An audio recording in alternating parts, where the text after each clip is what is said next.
Pues el día de hoy, amigos, aquí andamos en el Jardín Botánico de Chapultepec.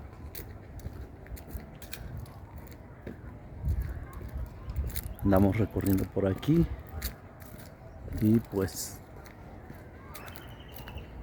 aquí yo no había pasado por aquí, no había pasado, pero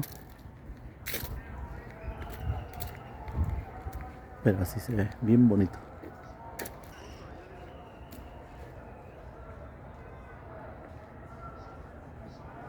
Es el bosque de Chapultepec.